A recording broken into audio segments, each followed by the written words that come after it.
Well, welcome everybody. We are so excited that this is going to be our very first in-person CLE since before March of 2020. Something interrupted our in-person CLEs, can't really remember what. Thank you so much for coming. We have today Judge Malkinson, Judge Salomone, Judge Collins, Judge Langer, Judge Mulvahill, and Judge Bakke is on her way. We are really grateful to have the bar bench relationship that we have in our community. I think it helps all of us in administering our cases as well as our clients and pro se litigants to have that connection so that people know what is going on with the court system. And given the recent years, there are really so many changes. Before we get started, I just have a couple things to remind us all of. There is going to be a happy hour after this. That's going to be out on the patio. So people can demask outside the patio if they wish to. Kyle will email everyone their CLE form so you all get credit for being here. Our next sidebar is going to be October 14th, and that is going to be presented by Justice Melissa Hart. It's going to be on current trends in regulatory and court reform to increase civil access to justice. And that will operate, COVID willing, the same as today. And then just finally, we do have coming up this month 3 boardwalks. There are just times for people to sign up to get a little fresh air and exercise and to chat with myself and another one of our board members. So please sign up for those. And with that, I will turn it over to the judges. Thank you so much. I'll go first. I'm Judge Malkinson. I'm this year the presiding county court judge. And because I think this is called the state of the courts, I thought I'd just describe some of the things that are going on in each of the areas that we see the most in county court. The area that's most dynamic right now is in FED or evictions, and for a variety of reasons, that docket looks slightly differently every single week. And up until last week, there was an eviction moratorium through the CDC, which is no longer in place.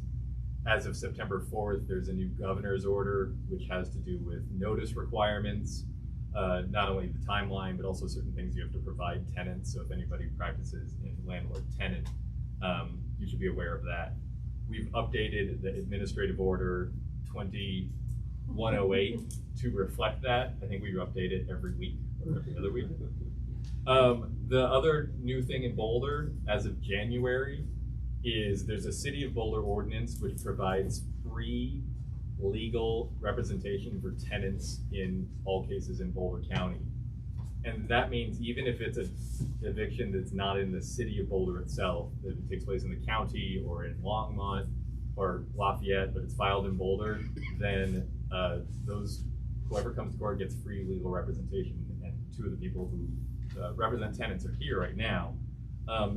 The only downside, if you could call it that, is the dockets are a bit longer, but everything else is going really well. If you come to an eviction proceeding, there's the attorneys for the landlords, the attorneys for the defendants or tenants, there's mediators, and there's people from the city who are providing rental assistance and resources for tenants.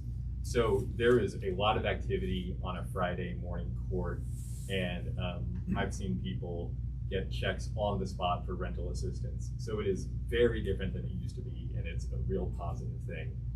So even though this is just for the City of Boulder, the ordinance, it's affecting way more tenants than just Boulder residents. In small claims and civil trials, for anyone who does county court civil, those cases are in person, but with pretty minimal showing of cause, we'll hold those hearings via Webex. Doesn't look like there's a lot of people here to do criminal, but for the jail docket, hi. But for the jail docket, we've been doing Webex since March 2020, and the jail courtroom is being deconstructed and then built up again. So we will be doing jail court remotely until at least March 2022, when the project is supposed to be completed. right after the project is supposed to be completed at the beginning of April, on April 1st, 2022, there is a new bill that requires us to hold bond hearings within 48 hours of someone arriving at the jail. What that means is we're gonna have court on Sunday, starting on April 1st, 2022. The details, I can't really share, and I don't know all the details yet, but it's likely going to be on Sunday. So if you do criminal, you might need to be prepared to attend jail court for bond hearings on Sundays. For criminal dockets in county court, everything is in person, but all of the county court judges are very generous with requests to appear via Webex, and you don't need to file a motion, but if you call the court, the division clerk, or email, we are approving Webex appearances regularly. I tell parties that the next court appearance is in person, but if you're not feeling well, you can appear remotely. If you're doing criminal and you're doing the felony cases for preliminary hearings and status conferences, we are also trying to keep people out of the courtroom as much as we can and encouraging people to file motions to continue, file motions to waive preliminary hearing, file motions to waive the right to a preliminary hearing within 35 days. If you're gonna bind your case over to district court on a status conference, we'll do that via email. And the only cases we hope we see people in person are preliminary hearings or guilty pleas. But other than that, the sheriffs right now are really understaffed, and our clerks are trying really hard to keep those dockets as light as possible, except for the cases that need to go. So if you're just gonna have a continuance, we hope we don't see you there. And then I guess the last thing is jury trials. In county court, I don't see that there is a backlog of jury trials, which I know is something that's got a fair amount of publicity, and we don't see that in county court. Trials are taking about as long as they used to take now that we don't have social distancing. So except for wearing masks, trials look just about the same in county court. We will certainly take up motions from parties to continue on a case-by-case basis, but as far as this backlog that has gained some publicity, we just don't really have that in county court. So that's county court. Chief, do you want to go next, or shall we? Oh, just go down one row. All right. I'm Judge Salomone. Judge Collins and I are here from the District Court Team Domestic Relations. I'm going to keep my talk a little bit slender because by complete happenstance, we had already scheduled with the Domestic Relations Bar through the DR Bar chair a totally separate CLE, which is happening on the 22nd, so not this coming Wednesday, but the following one at the Justice Center, where we were intending to cover a lot of what was on the docket for today. And then also, importantly, a meeting for the folks who practice DR regularly with all of the judicial officers who are in DR. If you practice DR regularly, you no doubt know that almost everyone is new, and those of us who aren't new have had at least a role change, which sort of gets to my second bit, which is there is almost complete turnover in DR world, and by that I mean from the judicial officers down to the staff, down to the self-help center. I think it's maybe literally Magistrate Hanselman and I are the only two people who are doing more or less the same job that we were doing a year ago. So the takeaway ask is be patient with our CJAs, be patient with the staff, especially because almost all of them are training right now. The current team is Judge Collins, Judge Lindsay, and I on the District Court DR side, Magistrate Hanselman, and new Magistrate Sangeetha Mullavarat, who just started, I want to say maybe 6 or 8 weeks ago, July 1st. And the two of them are now both full-time DR magistrates. When we got Magistrate Mullavarat, we shifted the loads of the various judicial officers so that now, if you were used to the old system of what motions and what issues went to what judicial officer, the change now, which is hopefully significantly simpler, is that all cases from the time that they're filed until 1 year post-decree go to the judge. and all cases that are more than 1 year post-decree go to the magistrates. And so the thought behind that was in significant part that the judges rotate while the magistrates do not. And so those high conflict families get a bit of continuity from year to year with the same judicial officer that they're hopefully seeing throughout, which we think will help with the continuity of cases. And then the other benefit is that if you worked in DR a lot, you might have thought that the way that cases were sent was a little bit confusing because there were exceptions within exceptions. And so now the rule is pretty plainly, if it's new to a year post-decree, it goes to the judge. If it's older than that, it goes to the magistrates, and that's straight across the board. So those are the judicial officers who are here. We have a new FCF. Many of you met Jamie Watman. Tanya Papp is effective September 27th, the new FCF. Lots of you might know Tanya because she was previously one of the Sherlocks, and she has moved from the Sherlock's office, again effective September 27th, over to the FCF office. There are 2 new Sherlocks. Luck, whose last name I don't remember, and I would probably massacre it if I remembered it. Can you say you? Yeah. Luck and Edgar Chiavaria, who I think both have started very recently and are in the training process. There has been some disruption to the office hours of both the FCF and the Sherlocks, and so we are not operating normally. More information about operations at that meeting if you want to come to it on September 22nd. CJAs wise, I think that all of us have brand new CJAs, meaning all the district court divisions, both of the magistrates divisions and the FCF. I think it's right to say that every CJA is new within the last 6 months or so. So I recently discovered today that when we set up the auto replies and the auto forwarding, it expires after a certain point. And so I found out recently that email sent to Ike recently, who was my CJA until June, now goes into the abyss. And so I hope to tell you that there are new CJAs just so that you will retain, look at the court website to find out the CJA address, because if you are sending email to CJAs that you believed were in place 6 months ago, you might not actually be reaching anybody, especially because the auto replies seem to have timed out. We're dealing with that issue. I just became aware of it today, but heads up to the new CJA staff. In terms of what is Webex and what is in person, we, like the county court, are being really flexible with requests to appear by Webex if the hearing was originally presumptively set in person. We prefer that those be filed, but in certain circumstances, when circumstances arise, we'll hear them through the CJAs.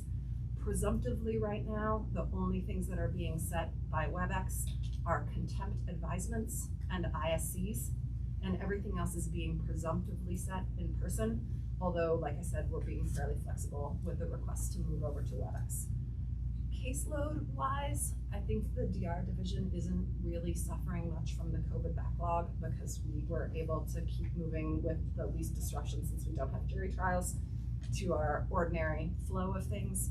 So I think that our caseloads remain similar to how they looked pre-COVID, and our setting time out from when you request a setting to when you get one looks pretty similar to what it did prior to COVID at all. Did I miss anything? No, I think you covered it. You know, the only thing I would add to that is that having essentially all new individuals, you know, staff and judicial officers coming in, we're all very excited, you know, to jump in, and we're taking this opportunity to really kind of take a good look at really what are some of the best practices that we need to implement, and how can we improve our process and systems. And so as we begin to make these changes, you know, there are things that we didn't anticipate that we're going to have to kind of work through, and we are doing that. But I also invite the bar to engage in communications and give us some feedback as well, because this is really a great time. You know, none of us are wedded to how it has always been done, so it is a really good time for us to really kind of take a look at and improve. And you know, I think the fact that we've kind of made a hard line now where everybody knows where their case is going to end up is a great example of that. And we're working collaboratively as a bench, trying to make sure that we're handling the same type of motions the same way, we're using the same forms, that how stuff gets docketed and everything else is consistent. But we're not going to catch it all, and a lot of times just some feedback is helpful in that regard. So, but we're excited in the direction that the DR bench is moving. All right, I'll take over from there. I was going to talk a little bit generally about what's been going on in the 20th JD, and part of that was our addition of Magistrate Mulvahill. You all knew probably that Judge Collins was appointed to the district bench, and so in touching upon what's going on with domestic relations, I don't want it to appear that it was intentional that we just put a whole bunch of new people into domestic relations. I think the perception has been sometimes in places in this state that that's the place where bad judges go, or you just put your new people there. I mean, it's true right now, but that's just and I will tell you that it just happens to be somewhat coincidental. That is that Judge McDonald was in domestic relations, and so Judge Lindsay took his place. At that time, we had Judge Labuda, who, as you all know, is a former DR practitioner, and so we had some really solid experience there. And so when she left and Judge Collins took her place, we did sit down and discuss, hey, should we take a more senior judge with domestic relations experience and put that person in there? And I just want you to know that when you were magistrate, then Magistrate Collins had been doing some domestic relations for the very reason that he would be prepared to start in district court. And we unanimously had no doubt that he could step into the position and do an excellent job. So please don't feel like domestic relations was just sort of, let's just put all the new people there. Magistrate Mulvahill, as many of you know, has domestic relations experience. We thought we had a real solid hire for that position and are really pleased. And I think our dedication to domestic relations can really be seen that we took another magistrate and now we have two magistrates for domestic relations, whereas originally we had one. And I think the restructuring of how that workload is going to be, and you can hear more about it next week, I think it's going to just really improve what already was, I think, a pretty good domestic relations bench. So I hope you experience that. And if you have any issues, you're always welcome to reach out to me. Right now, Judge Salomone is the senior judge, and she's done, I will tell you, a fantastic job. The 2 years that she's been there, she has one more year. She's taken that upon herself freely. Just a short explanation there. I'm in Treatment Court Division 13, and I'll talk a little bit about that. But Judge Salomone was slated, where rotation goes, we can't always be consistent, but she was slated to go into that division for only 1 year. We try to do 2-year rotations in that because it's a treatment court. And she saw that she was only going to be there for a year, and then I was slated to go back in there, and she said, look, it makes no difference to interrupt that continuity, and why don't I just take another year in domestic relations, and Judge Bakke, you stay in Division 13. I was super grateful for that because that division also works very well for my schedule as a chief, particularly this last year and a half. That has just been super hectic. So I really appreciate that, but I will tell you she needs a shout out. She's done just a tremendous job. So anyway, that's how we ended up where we're at with the domestic relations. And then the good news is we received an allotment for another magistrate part-time. And we were able to, with that, make Magistrate McLean a full-time magistrate. And I will tell you, she has always been a full-time magistrate. She just didn't get paid and acknowledged as a full-time magistrate. So I am super pleased, and she was very happy that we could accommodate her. Her children have gotten older, and her need to have that Friday off to spend time with her family and help out is no longer necessary. So it worked out perfect that we could take that point too. In addition to that, in order to fill this man's position, we hired Tim Johnson. Hopefully many of you know him. He's from the district attorney's office and then went into private practice, worked in Longmont out of, what's the name? Bagley. Yeah, at Bagley's office, and now he's in Kaplan. Kaplan. Thank you very much. So he's spending 0.6 of his time with us, Tuesday, Wednesday, Thursday to do the civil cases. And then he's still doing a little bit of private practice, of course, outside of Boulder County, because that would be a conflict. So I have to say, I feel really good about all these changes. We just gotta give them some time to solidify, but I think it's gonna look really good. And also the reason for that 0.8 magistrate that we got leads to the criminal backlog. That's where those allocations came from the state court administrator's offices. They looked specifically at the backlog of each judicial district and made an allocation based upon that. We came up with 0.8, so that's how we got created those additional Tim Johnson position and then completed magistrate McLean's position. And yeah, lots of movement. And this has been seen across the state in all of the judicial districts. It's not like something funky in the water in the 20th and we're losing people. You know, there are some people have just really reevaluated what they want to do, and we've seen those folks say, you know, I don't want to be here, or I want to work from home, or whatever it is. But the turnover that the 20th has experienced in the clerk's office in particular is not unusual, and my colleagues across the state have seen the same thing. In addition to that, hiring has become super difficult as well.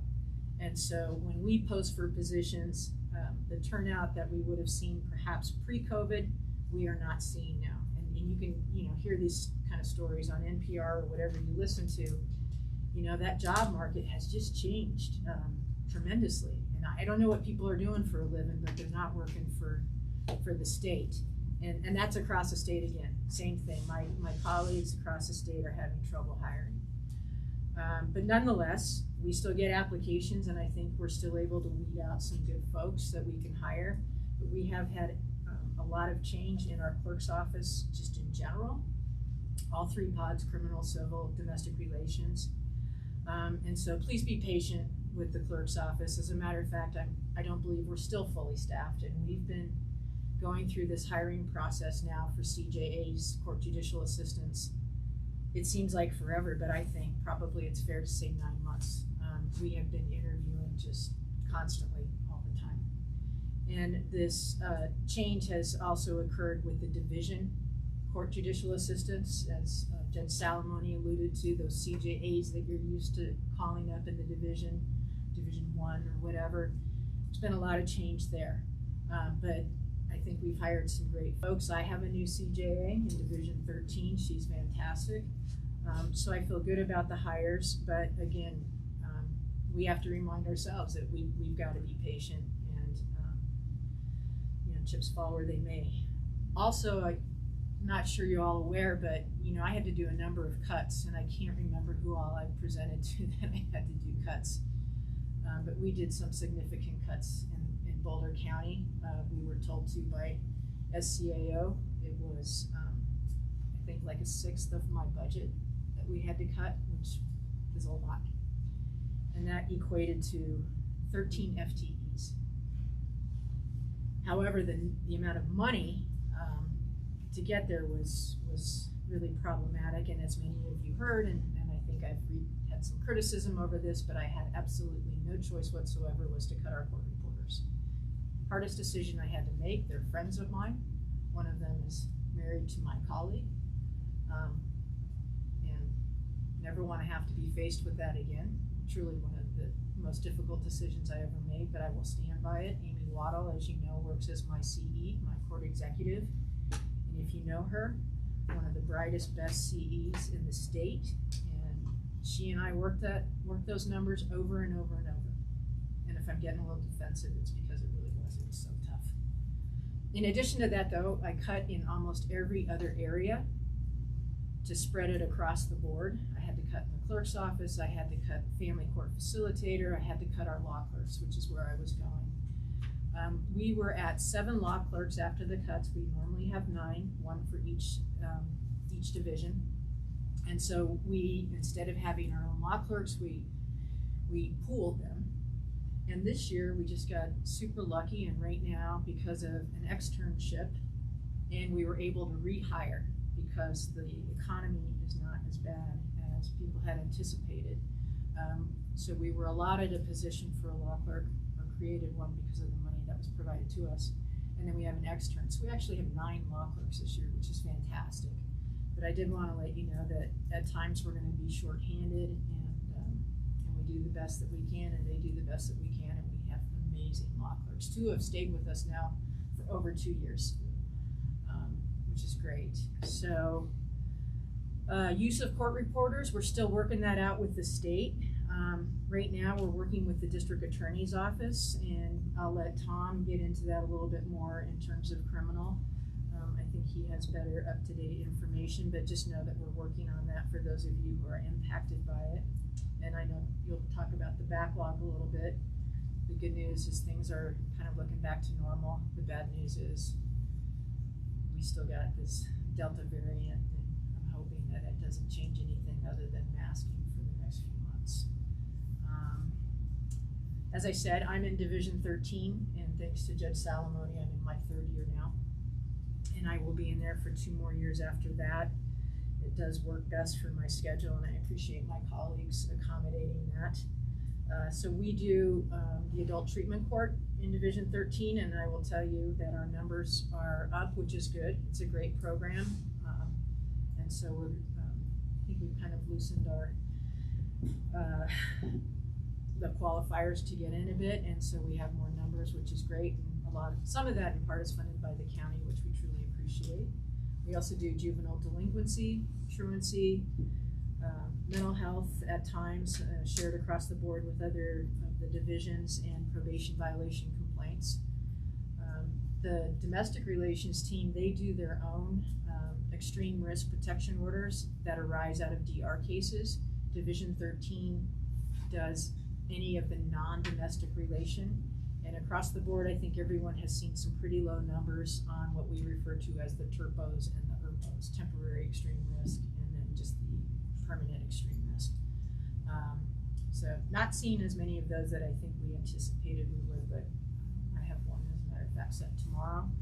So I see maybe 6 a year. I don't know how many you guys are seeing. I've had 1, I think. Wow, okay. Yeah. All right, so I think that's all I had, unless anyone thinks I'm missing anything in general. No? Okay. And anyone have any questions on any of that? Happy to answer. I will turn it over to Judge Yes, ma'am. Is there any likelihood that we'll get court reporters back at some point? No. No. And I say that just so easily because it's the money issue. There's just no way that we have that kind of money. What I'm hoping, Mary Claire, is that the state's going to hopefully, in my hopeful world, is that they are going to set up a pool to contract with or something so that we can regularly have them available for the cases that need them. But in terms of the 20th, actually, we were allotted 1 slot. A level 1 beginner slot. Yeah, and so, there's some complexities to that in terms of whether you get real time for those of you who are familiar with court reporting. But yeah, it just wasn't gonna work, so sorry. We'll do our best though. We really are working to have them there at the most important cases that we can, and then trickle down. I'm Tom Mulvahill. I'm the district court judge who's assigned to Division 4. That's one of the 2 criminal divisions. Judge Sierra is in Division 6. That's the other criminal division.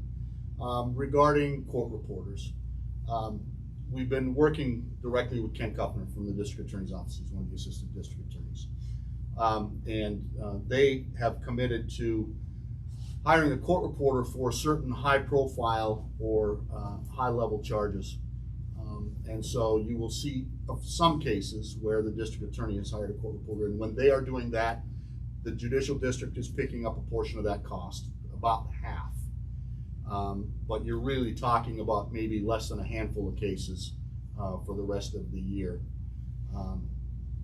We're We got an estimate for installation of a remote court reporting service that would provide real time to the court and the parties.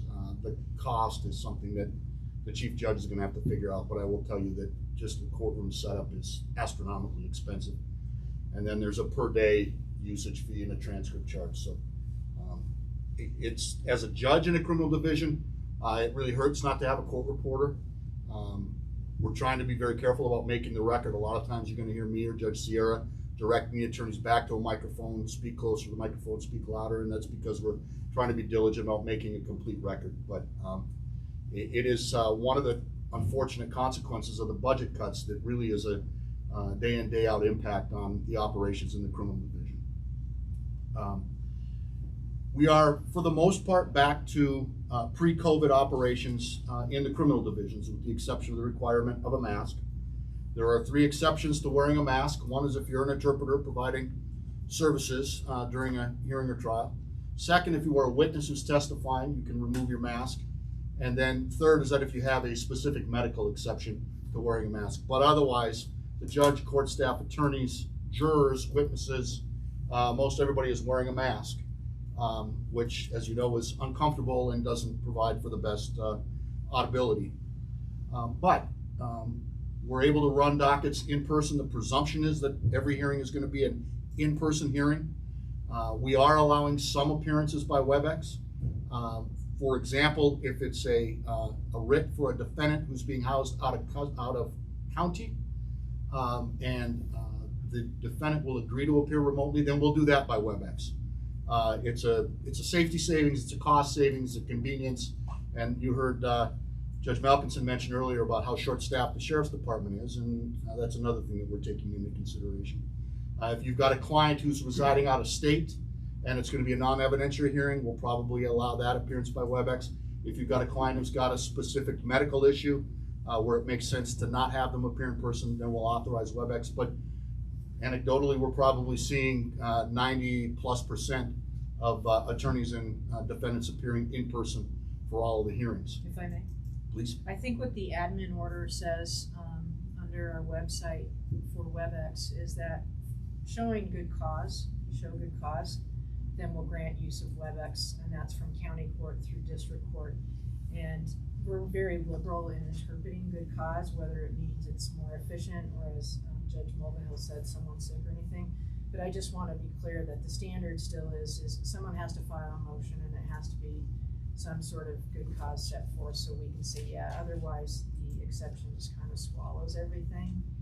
And the reason I did that, I just want to kind of explain, is that during COVID, or as we kind of got back to normalcy, what I heard from a lot of attorneys was they really wanted to get back into in-person because their clients weren't taking it seriously.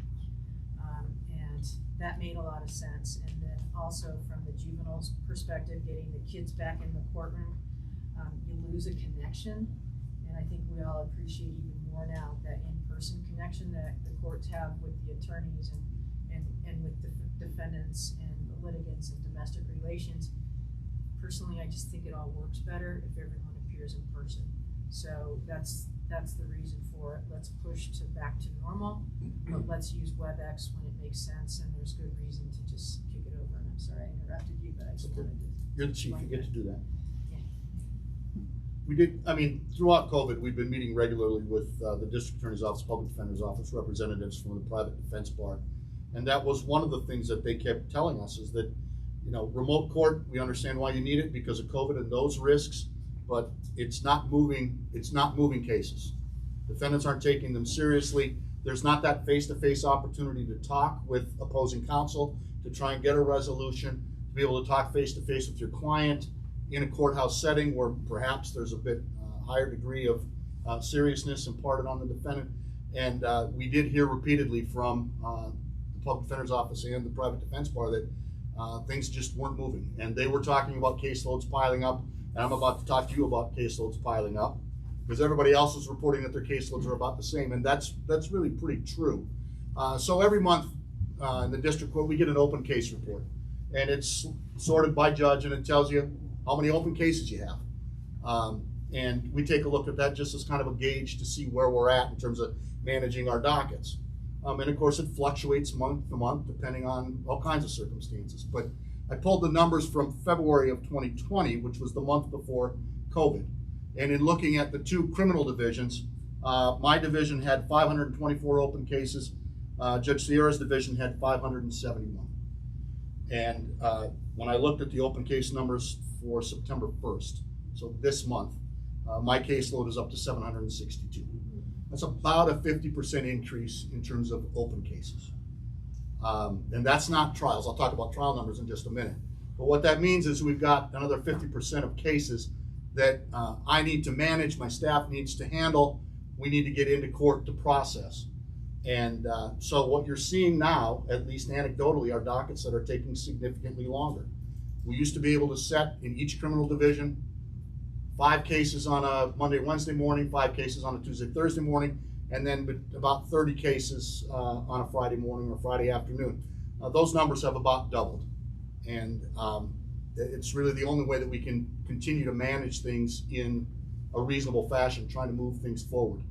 So we're starting to see some movement, not in terms of the open case numbers, but in terms of trial numbers. So we also, about 4 months ago, the jury commissioner started putting together a report with future jury trials set. And for the 2 district court divisions, back in July and in August, we were right in the mid-60s, 63, 64, 65 jury trials set in each district court criminal division. The good news is the numbers that were reported for September show that Division 4 has 46 jury trials and Division 6 has 49 jury trials. So anecdotally, what I'm starting to see is that as cases press up against trial, they're dispositions. I mean, for those of you who've ever done criminal practice, you know that that happens. When you get to the steps of the courthouse, there's more incentive to get things resolved. And we're starting to see that, and now we're actually starting to see it in terms of numbers. So we've got this big bulge of jury trials that we're gonna need to process. We've got this backlog of cases that are coming. The district, Chief Judge Bakke has committed the majority of the jury trial resources to managing the criminal jury trials. That was the backlog that the state determined allowed us to have an additional 0.8 magistrate allocation to try and deal with that specific backlog. And so we're working on it. We're starting to see numbers. We have not had any difficulty with speedy trial yet. We have not. I think we had to bump 1 case early on when we were coming out of COVID because we didn't have the capacity to do the trial because there was still social distancing requirements, which limits which courtrooms we can actually pick a jury in and hold the trial in. But really what we have now is the capacity to try between 6 and 7 district court jury trials a week if we need to. I don't think we've tried more than 4 in a single week, but the capacity is there, and all of my colleagues, at the direction of the Chief Judge, have indicated their support for that. So, I'm fairly confident that we're going to be able to deal with all of the cases within the parameters of speedy trial, which of course has to be the primary consideration. But it's still going to take us a while to work through this. And it won't impact domestic relations, though. We're still moving all 3 divisions with their domestic cases and utilizing civil judges. And also, when we have availability of a courtroom, we're committed to utilizing a visiting judge or a senior judge to help out, which is what the new legislation for senior judge has provided for, and SCAO is providing for. So whenever we have the appropriate conditions, trust me, we'll use a senior judge to either take over someone's docket or do a criminal case. It's not all bad news. That's true. Is that it? Yep. All right, last but not least, I'm Bruce Langer. I'm here representing the civil bench, which is myself, Judge Butler, and Judge Hartman. I don't have a lot to talk about. Things I think are operating fairly smoothly on our civil dockets. You heard about the fact that obviously criminal jury trials get priority over civil jury trials. Whenever I do a trial management conference now, I always bring that to the attorney's attention and warn them that the chances that they might get bumped are greater than they were pre-COVID. But I don't think that's happened once. We've handled a handful of civil jury trials. I think we have another one scheduled next week. And it just hasn't happened that we weren't able to accommodate a civil jury trial when one needed to go.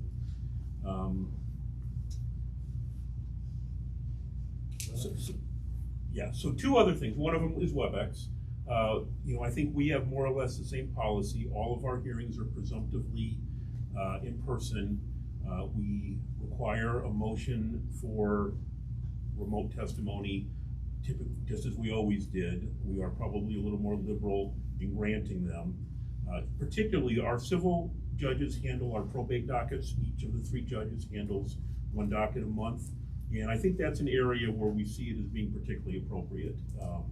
That the people who tend to be the respondents in probate cases are people that are going to be more high risk, who often their appearances have been waived in the past anyway, and so this gives them an opportunity to appear rather than necessarily waiving their appearance. So it's an area where I think it's particularly useful. But again, the presumption is in-person appearances. The other thing that I wanted to comment on, Judge Bakke touched on it. Tim Johnson has come on board as a civil magistrate. There was a gap in time between the appointment of Judge Collins and Tim Johnson coming on board, a dark time for civil judges. We had to handle the duties they normally handle, and it gives me a lot of appreciation for the work they do. The civil magistrate typically handles case management conferences and discovery dispute conferences. And so we're back to a time where the magistrate will be doing those, and that frees up our time to try to be more responsive to pleadings and the other things that we have to do. So overall, I think that the civil cases are flowing fairly well. I don't see that there are really particularly issues. If anybody has any other input, I'm certainly happy to hear it. Yes? 2 points. One is about scheduling, and she's when lawyers are going to be notified about things wrong and how that comes about. And the other is about transcripts of auditory hearings where people are wearing masks, and I've had one experience with that I'll share with you. But what is the current procedure with respect to scheduling? Is it, I remember the day there was, it was you learn on a Thursday? Yeah, it's trials. What's the mechanism these days? Yeah, we still use a trailing docket system as we always have. For anybody who's not familiar with that, what that involves is every division, criminal, civil, and domestic, gives what we call a control docket to a scheduling judge. Each of us acts as scheduling judge for a month on a rotation. And that judge has to more or less put together the pieces of the puzzle so that everyone gets a judge, although it may not be the judge originally scheduled to the case, and a setting. It's something that I think has always been a bone of contention with some attorneys. It's not used, as far as I know, in any other district, and it requires that you keep your schedule open for that week. But the flip side is that I think it's fair to say that we get cases to resolution more quickly than a lot of other districts. And that's the upside to this system. So the scheduling judge takes all of the cases that are scheduled for that week and assigns them out. You've all probably experienced the judge will reach out to you and ask you whether you think you're going to be proceeding and if there are any other things that need to be considered. And then we put out a schedule. We have typically said it should be by noon Thursday. My experience lately has been that it's probably first thing Thursday, that usually, just so that you know the process is, it's circulated among the judges before it goes out to make sure that there are no issues. That usually happens on Wednesday, and then the notifications go out to the attorneys Thursday morning. So I don't think that's really changed from where we were in the past. Well, thanks, and I didn't mean to suggest that I was being critical. No. If I sounded defensive, I didn't mean to. Not right. It's mostly in Boulder, but throughout the Front Range, it's a great system. Yeah. Most lawyers appreciate it. I was wondering, is there any, in Denver, they did something during the social distancing trials, which there weren't many of them, mind you, where they did something interesting that I've never seen them do before. They made a list throughout all the districts in civil courts, and they rated them by age. And if you were the oldest case, no matter which district you were in, you were the one who was going to go to trial that week. Right. I don't know if that's good or bad. It certainly gave some certainty to the process, and that was nice. Not suggesting that's how it should be done here, but I guess I am a little curious about whoever's scheduling judge. What's the mechanism? Is it going to be when push comes to shove and you got 5 cases left and only 2 are going to get tried? Is it age? Is it? It's something that we've looked at more in the criminal context, because it's more likely in the criminal context that there are going to be extra trials, if you will. And there are a number of factors that I think that the judges came up with in conjunction with the DA and the public defenders and the defense bar. Age of case is one of them. Seriousness of the charges is one of them. There are a number of them. In civil cases, we haven't really talked about it because we haven't seen it as an issue. As I said, I don't think that we've seen a civil trial bumped since COVID because we couldn't find a slot. But I think that we would probably look at similar things. Age of case would certainly be a big factor. There may be some other factors.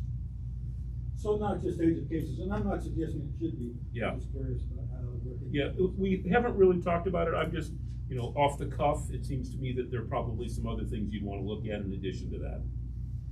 So let me just talk for a moment about an experience with masks.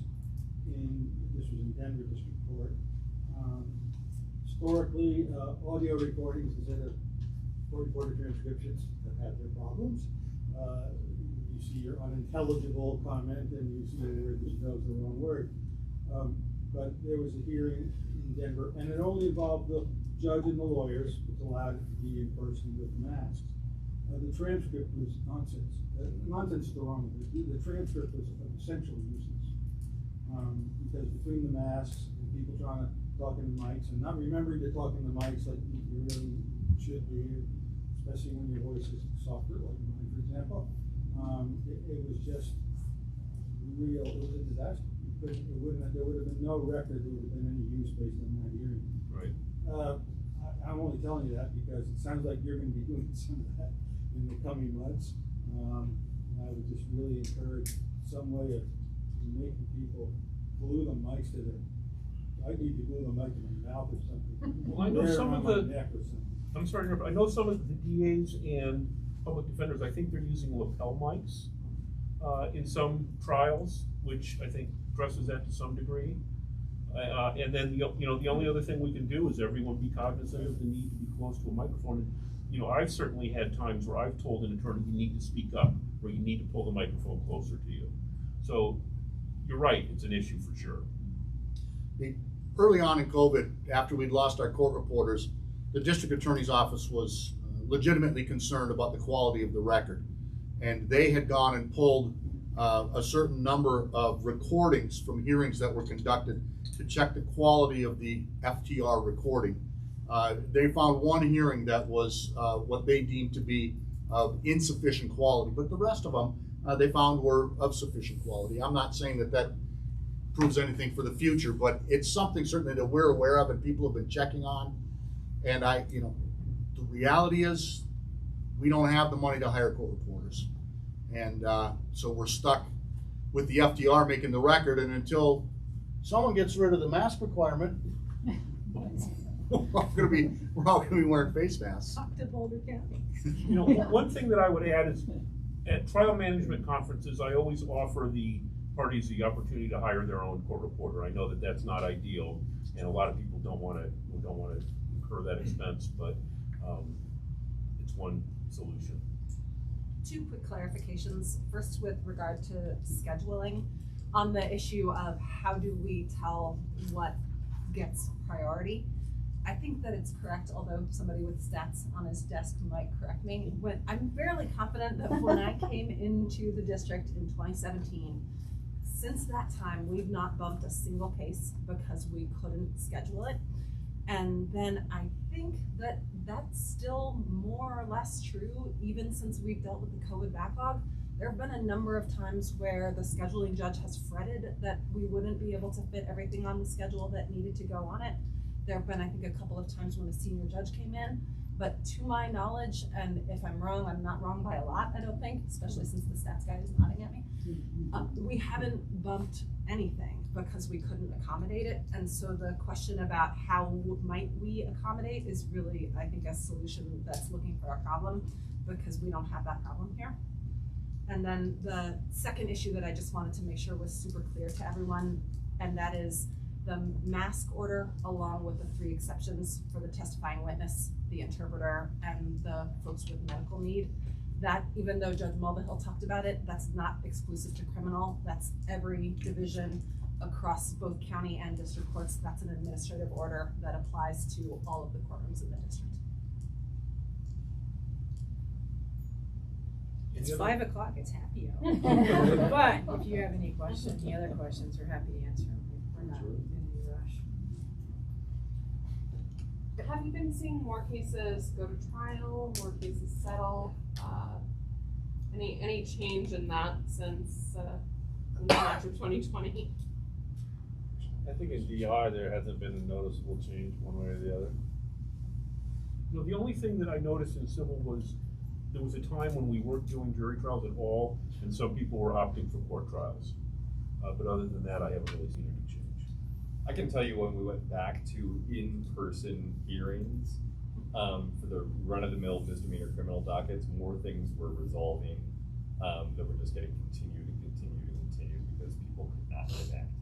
And I mean, the DA and the defendant, the public defender, in the first month that we had in-person criminal dockets, a whole bunch of cases got resolved. That's heartening. It's actually very optimistic. We had the same experience in district court. So we'll get through it.